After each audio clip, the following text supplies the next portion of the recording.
Hi, welcome to Spec Hunter. For years, people have been asking Apple to make an iPhone that feels like a great value. Usually, the cheaper models cut too many corners, while the expensive ones raised the bar so high that most people couldn't justify the price. But with the iPhone 17 series, I think Apple has finally found the right balance. This lineup feels fresh, exciting, and more complete than ever before. You now have more choice than at any point in iPhone history. There's the base iPhone 17, which keeps things simple but delivers incredible upgrades for the price. There's the all-new iPhone Air, a model unlike anything Apple has made before. And of course, we still have the iPhone 17 Pro models, which bring the biggest design changes in their history and push performance further than ever. By the end of this video, I'll tell you which one I recommend for most people and which one I've decided to pick for myself. But first, let's talk about the design. The iPhone 17 keeps the aluminum frame that Apple used last year. It looks and feels a lot like the iPhone 16, so at first glance you might not notice a big difference. The main change is the new color options, which give the phone a slightly fresh look. If you like the design of the iPhone 16, you'll feel right at home with this one. The iPhone Air, however, is completely new. Apple has never made anything quite like it. It's ultra-thin and crafted from polished titanium. When you hold it in your hand, it feels incredibly premium, maybe even more premium than the Pros this year. It's sleek, light, and stands out in a way that makes it feel special. Now, the Pro models also received a big change. Apple decided to move away from titanium and go back to aluminum. But it's not the same as the base iPhone 17. Instead, these Pros are made using a unibody construction. That means the whole frame is a single solid piece, making it much stronger and more expensive to produce. Even though aluminum is technically cheaper than titanium, this design shift makes the Pro feel solid and durable. Apple says this is the biggest design change in the Pro lineup, and I have to agree. It looks and feels very different from previous years, and personally, I really like the new style.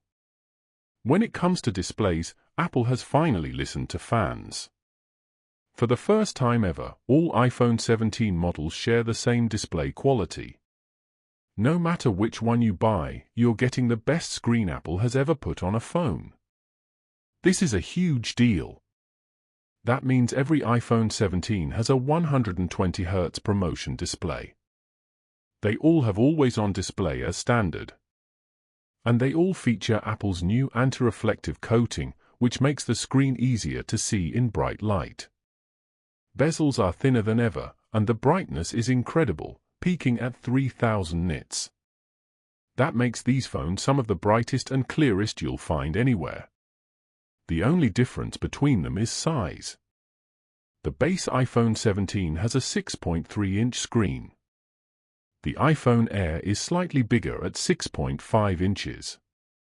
The iPhone 17 Pro gives you two choices, 6.3 inches or 6.9 inches if you go for the Pro Maximum. Apple has removed all other compromises, so whichever size you prefer, you're guaranteed to get the same top display. For me, this is one of the most impressive updates of the year. Apple finally standardized the screen across the lineup. And that instantly makes the base iPhone 17 a much stronger option. Next, let's look at the cameras. Apple has kept the lineup simple, with a 1, 2, and 3 lens setup depending on which model you choose. The iPhone Air is the most basic. It has a single wide lens with a 48-megapixel sensor. The photos and videos from this camera look sharp and detailed, but it doesn't give you the same flexibility as the other models. You can't zoom out for ultra-wide shots, and you don't get a telephoto lens either. The base iPhone 17 adds a second lens. Alongside the standard wide camera, it also includes a 48-megapixel ultra-wide. This makes a big difference. You can now capture sweeping landscapes or group shots with ease. The ultra-wide also enables macro photography, so you can take close-up shots of small objects with stunning detail. You also get support for spatial photos and videos, though that's only really useful if you own an Apple Vision Pro headset. For video, the base iPhone 17 also adds cinematic mode. It's a niche feature, but nice to have for people who like creative video shooting. Then we get to TH Pro models. These are in a league of their own. Along with the wide and ultra-wide cameras, they add a brand new 48-megapixel telephoto lens. This lens supports up to 8x zoom, giving you incredible range. You can go from ultra-wide all the way to close-up portrait shots without losing quality. The Pro cameras also have Apple's best sensors, which means better image quality across the board. They capture more detail, perform better in low light, and give you extra control if you like shooting in ProRAW. For video, the Pros unlock even more power. They can record 4K at 120 frames per second. They also support Apple Log 2 and Gen Lock, features that are aimed at professionals. They have second-generation image stabilization, which makes videos steadier, and 4 studio microphones for higher quality audio. If you create content or simply want the best iPhone camera experience, the Pro models are unmatched. Still, Apple has closed the gap quite a bit by bringing 48-megapixel sensors to all models. Even the front cameras are the same across the lineup. Each phone now has an 18-megapixel ultra-wide selfie camera. It uses AI to frame you in shots and can capture more creative angles. I think this will quickly become a feature people don't want to live without. Battery life is also worth looking at closely. The iPhone Air has the shortest, with 27 hours of video playback. That might sound low, but it's the same rating Apple gave the iPhone 16 Pro last year. The base iPhone 17 does better, offering up to 30 hours. For many people, that's a perfect balance. The Pro models last even longer. The iPhone 17 Pro gives you 33 hours, and the Pro Max goes all the way up to 39 hours. That's the longest battery life Apple has ever put in an iPhone, and it's a big improvement. Personally, I think the 30 hours of the base model will be enough for most users, but it's good to have options. Durability is another area where the lineup differs. The Air and Pro both use ceramic shield on the front and back. The base iPhone 17 only has it on the front. That means the back glass is more likely to scratch or crack if you don't use a case. If durability is a concern, that's something to keep in mind. Inside, the performance differences are smaller than you might expect. The base iPhone 17 uses the A19 chip, while the Air and Pro models use the A19 Pro. On paper, the Pro chip is more powerful.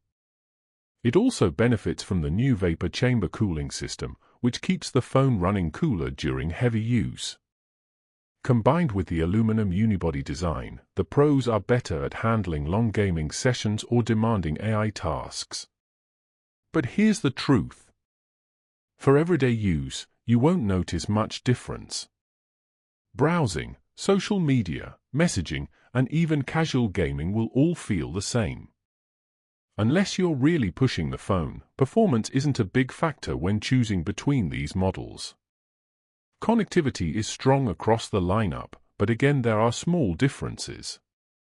All models support Wi-Fi 7, Bluetooth 6, and Apple's new N1 chip for smart home features.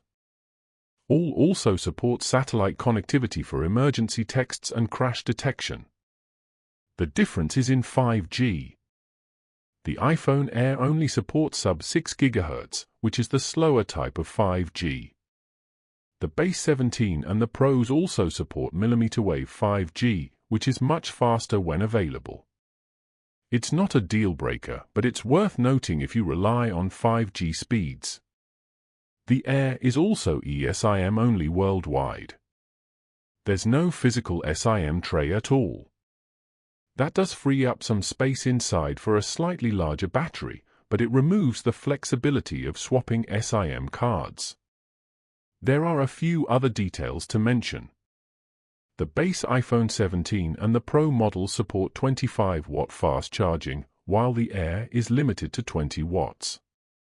The Pros also support USB 3 speeds for wired transfers, while the Air and base 17 stick to slower USB 2. If you regularly move large files, that faster transfer speed could save you a lot of time. Storage now starts at 256 GB across all models, which is generous. The only exception is if you want 2 TB of storage. That's only available on the Pro Max, and it costs a lot. Most people will never need that much space. Colors are also interesting this year. If you want a black iPhone, you can't get a Pro. Black is only available on the base iPhone 17 and the Air. For some people, that might actually influence the buying decision. Now let's look at prices. The base iPhone 17 starts at $799. The iPhone Air starts at $9.99. The iPhone 17 Pro begins at $1,099, and the Pro Max is even higher. When you weigh all of this together, I think the clear value winner is the base iPhone 17. For $799, you get the same amazing display as the most expensive model, solid battery life, a versatile camera system, and strong performance. Apple has finally made a phone at this price that doesn't feel like a compromise. I think it's the best value iPhone ever made. That being said, my personal choice is the standard size iPhone 17 Pro. I love the extra camera features, the bigger battery, and the new design. I also think it will hold up better over time, especially with demanding tasks. The Air is beautiful and tempting, but I worry about the battery life. For me, the Pro strikes the right balance. So, that's the iPhone 17 lineup. Hopefully, this helped you figure out which one is best for you. If you enjoyed this video, make sure to like, subscribe, and press the bell icon so you don't miss future updates.